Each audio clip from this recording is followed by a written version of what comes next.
এতদিন কত কিছু করছি না, নিজের উপর একটা পরীক্ষা চালাই না। 3 মাস, এই 3টা মাস প্রয়োজন ছাড়া কোনো কথা বলবেন না। যেমন আপনি পানি এটা নিতে পারছেন, বলার দরকার নাই, পানিটা দেন।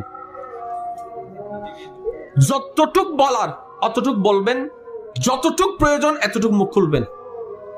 আর এর বাইরে হাও বলার দরকার নেই, নাও বলার দরকার নেই। কারণ আমি বদনামও করার দরকার নেই, কারণ আমি বদনাম শোনারও দরকার নেই, শুনলেও রিয়েক্ট করার দরকার।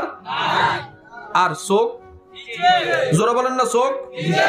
এই 2টা কাজ যদি আপনি মনের মধ্যে বসাই ফেলতে পারেন, এদিকে আপনার ঈমানের সাপোর্ট তো আছে, এই 2টা কাজ যদি আপনি বসাই ফেলতে পারেন, তারপরে দেখবেন 3টা মাস করার পরে আপনি নিজেই ফিল করতে পারবেন, আমি এতদিন এত বছর যেভাবে লাইফ লিড করে যতটুক শান্তি পাই নাই, এই 3 মাসে আমি তার চাইতে বেশি পেয়েছি।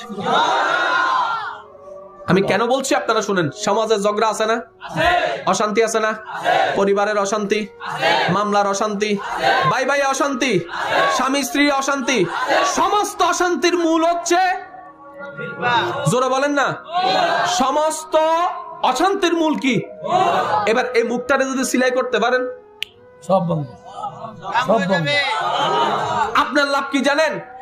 এই এলাকায় 100 জন মানুষের কারণে ক্ষতি হচ্ছে, আপনি সহ 101 জন।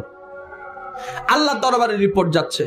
এই বাকি 3 মাস, সামনে 3 মাস যদি আপনি চুপ হয়ে থাকেন, তাহলে আল্লাহর কাছে 100 জনের রিপোর্ট যাবে, আপনারটা পজিটিভ যাবে। লাভ তো আপনারা না হচ্ছে, কবর তো আপনারা না সুন্দর হবে।